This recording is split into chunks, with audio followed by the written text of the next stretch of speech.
During World War II, spying was something which was a necessity, but it was also incredibly dangerous.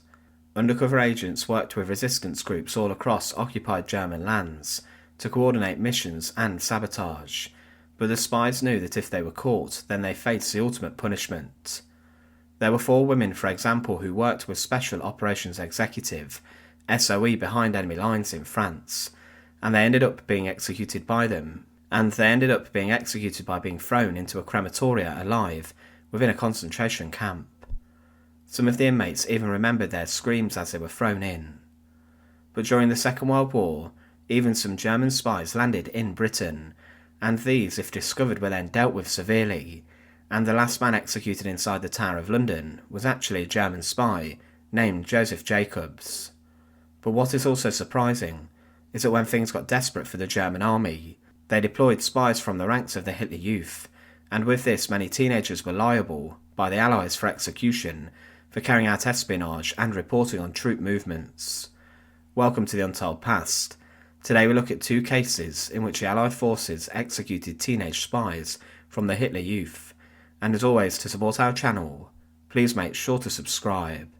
The Hitler Youth is considered today one of the most extreme organisations of the Third Reich. It was established by the Nazis, and it was a youth group that boys would join. It was more than just a youth club who would meet every week. It was a constant tool of indoctrination, and the young boys who would attend were raised in such a manner that they would one day become soldiers to fight for Hitler and the German army. Of course, many of those who were in their teenage years when the Hitler Youth was established were thrust into the conflict of the Second World War at some point, and very young boys were even involved in defending Berlin during the final days of the conflict. The membership to the Hitler Youth later became compulsory, and all German boys were in a sense forced to join and were pressurised to do so. Hitler claimed about the group that these boys enter our organisations with their 10 years of age, and often for the first time get a little fresh air. After 4 years of the young folk, they go into the Hitler Youth, where they have another 4 years, and even if they are not still complete National Socialists, they go to the Labour Service and are smoothed out there for another 6-7 months, and whatever class consciousness or social status might be left, the Wehrmacht will take care of that. Inside of the Hitler Youth there were many different activities, from orienteering and map reading, that the boys would get involved in, and they then got involved in more shocking activities such as grenade throwing and rifle shooting. These were children at the end of the day, and many were forced to go, and they were informed that they would not be able to get a job or go to university unless they were a member of the group. It was mostly boys aged between 14 to 18 who joined, and at its peak 8 million boys were members of the Hitler Youth, and for Hitler this was a potential army for him. They even got involved during the Second World War in an auxiliary manner, and they took part in fire and rescue services following bombing raids, and they also worked inside of the postal services, on the railways and in other infrastructure roles. But as was obvious, Hitler wanted the majority of these young men thrust into the armed forces, and their training in the Hitler Youth helped the boys to become disciplined soldiers who would not question a word of the Nazi Party. There were some who defied, but they risked severe punishment, including being sent to a concentration camp along with their loved ones, and even execution. One former well-thought-of member of the Hitler Youth was Heinz Petry, who later was executed for being part of the White Rose resistance group, and he lost his head on the guillotine. But as the Second World War went against the Germans, and they lost a lot of soldiers, fighting especially the Soviet Red Army on the deadly Eastern Front, there were many members of the Hitler Youth who were called into military reserve to replace those who had died. Often these young men were not as skilled as others, and the inexperienced boys were fighting alongside the most battle-hardened German soldiers who had seen years of conflict. There were plans drawn up for SS divisions made up of the Hitler Youth, and members of this division would contain those who were born in 1926, and Hitler even signed off on this. But in 1944 the SS Panzer Division Hitler Youth was seen in Normandy following the D-Day landings of June 6, 1944. There were young soldiers who were sent to repel the Allied invasion, and the SS Panzer Division Hitler Youth did manage to take out 28 Canadian tanks. However, they lost 3,000 defending against Operation Overlord. These divisions, though, were known for their ardent support of Hitler, and they were some of the most ferocious fighters, as the brainwashing they had experienced had been going on for years. There were even later 12-year-olds ordered as mentioned to defend Berlin, and there are photographs in the dying days of the war with children clutching Panzerfaust projectile weapons to try and repel the Red Army. But one way in which the Hitler Youth was used on the battlefield, or certainly near the battlefields, was in espionage and spying. In the final months of the war, there were members of the Hitler Youth who were recruited to get involved in spy work for the Wehrmacht and the SS. The Nazis wanted these young boys to not arouse suspicion, and then infiltrate British, American and Allied lines, and then pass on information to the Wehrmacht about positions and other movements of Allied soldiers. They wanted these young men to pass on whatever they could find out, and near to the town of Braunschweig, in Germany, members of the Hitler Youth conducted spying on the Allies, and they passed information on to the Germans to try and rouse attacks to force the Allies back.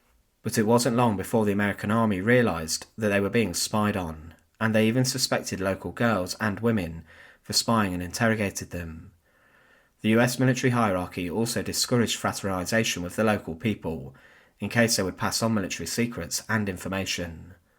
However, on the 1st of June 1945, the American army conducted a pair of executions as a young boy of 16 and another aged 17 was led out by US soldiers into a quarry.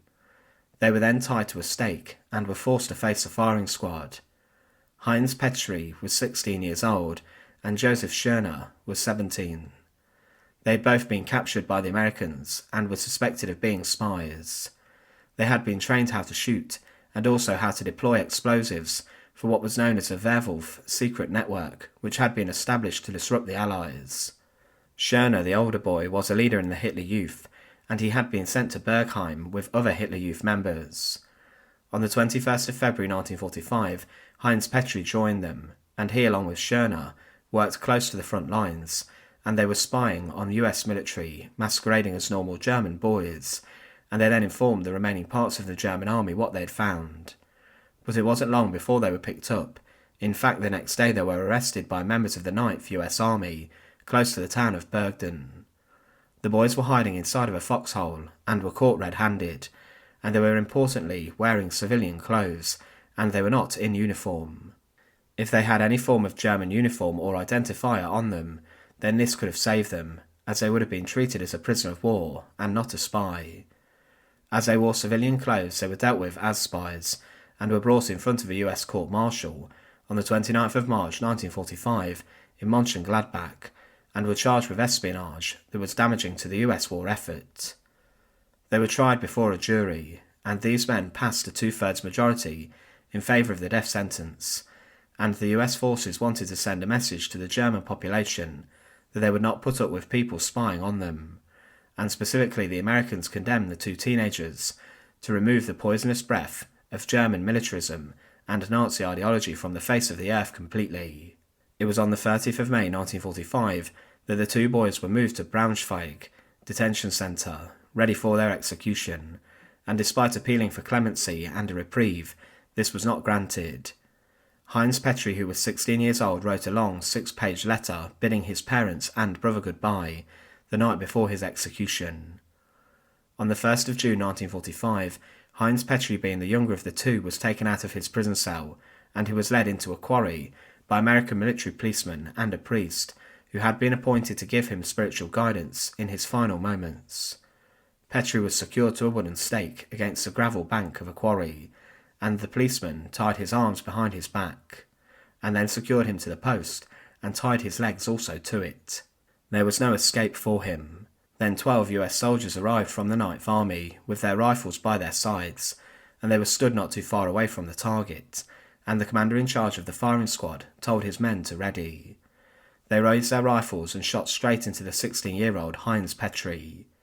Following his death, his body was collected by employees of the German Red Cross, and they placed it inside of a coffin. After Heinz Petry was shot, Josef Schoner was next, and he was executed in the same way. There were 4 other spies who were executed that day by the 9th Army as executioners.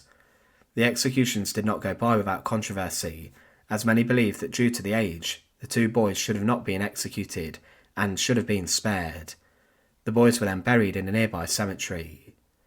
These two executions were a stark warning to anyone inside of Germany how the Allies would deal with any potential resistance, and also those who spied upon them and tried to subvert their war effort.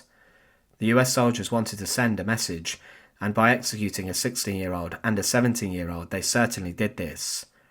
Heinz Petry and Josef Schoner are today considered some of the youngest people to have been executed during the Second World War, and they were certainly some of the youngest to be condemned by a US military court. Thanks for watching. To support our channel, please make sure to subscribe, and once again, thank you so much for watching.